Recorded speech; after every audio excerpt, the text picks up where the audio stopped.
Shalom, family. How you doing this evening? I told you I would be back, but Jada is not with me right now.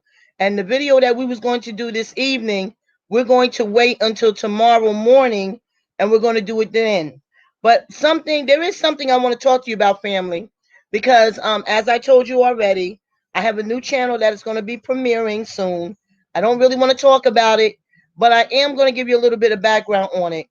I will be speaking and showing videos on my new channel that's starting concerning Hebrews around the world. And tonight, I just want to give you a little bit of a preview, if you don't mind.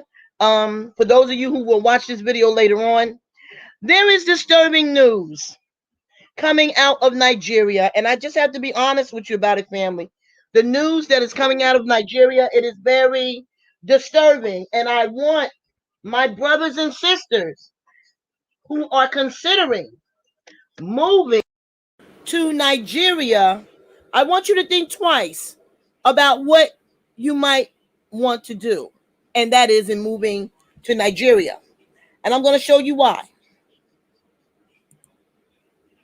I hope you can see that, family. I hope you can see that. Now, family, the reason why I am telling you this is because we all know that it was, excuse me, we all know a couple years ago, I told a story about I was sitting in my room and I got a telephone call from Ghana. And a certain individual, I will not say her name, and there's a reason why I will not say her name. She know what she did, and I know what she did.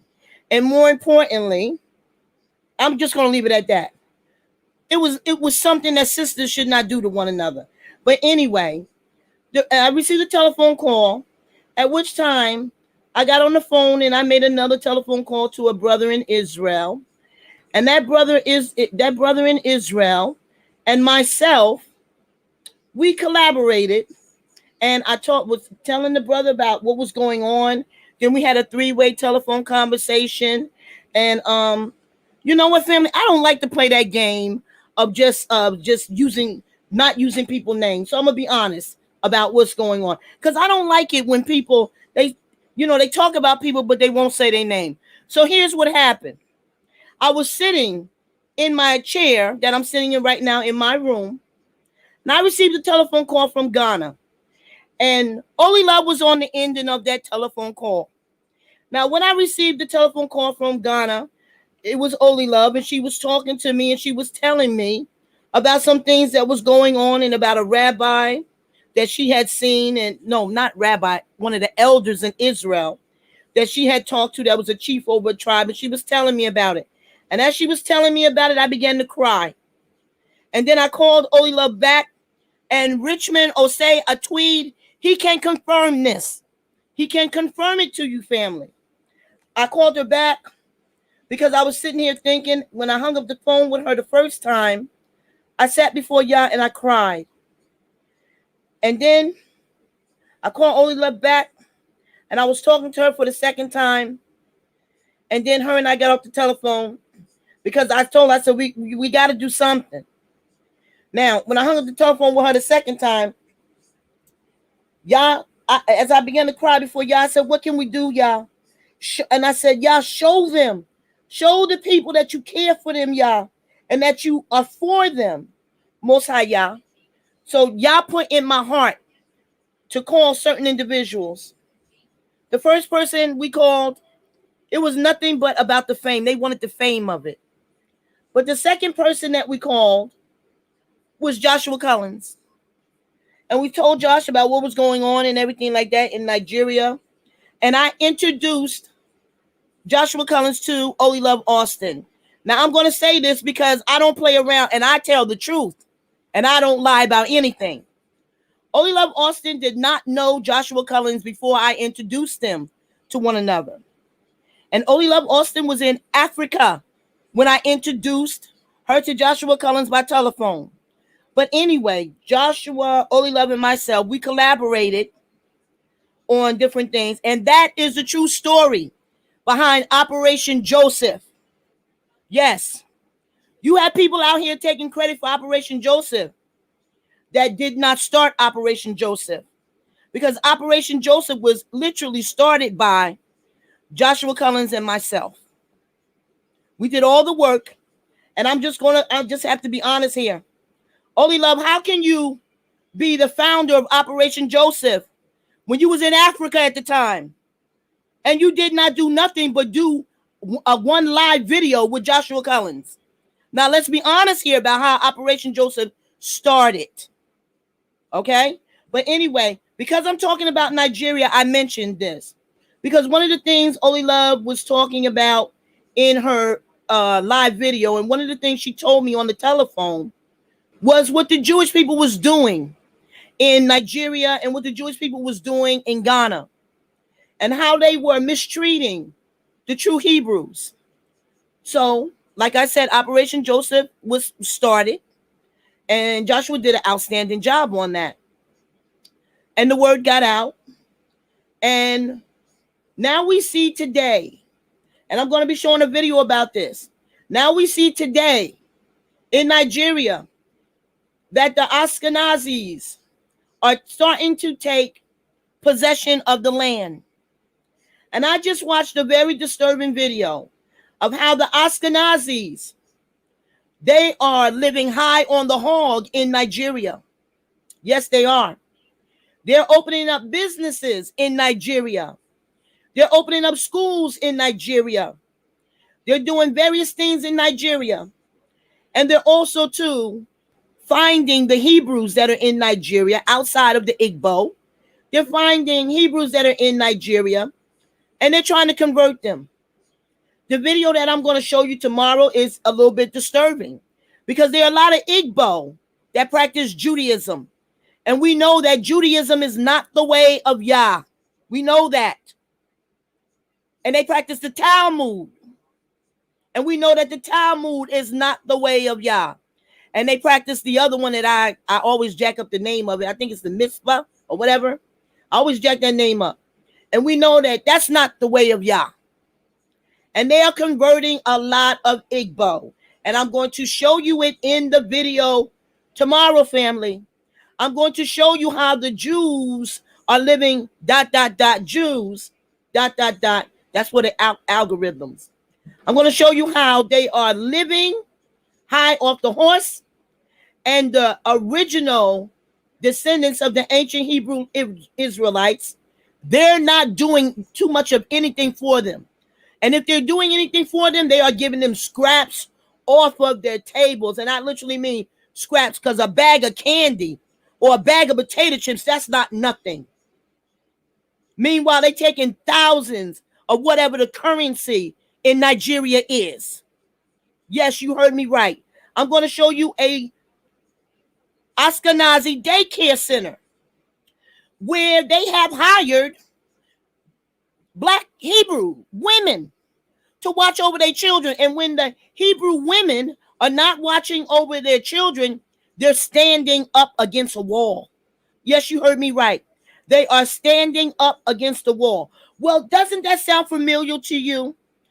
Weren't the house slaves, when they weren't attending to their master or their master's children, weren't they standing up against the wall? Didn't we see that many times in videos? Absolutely.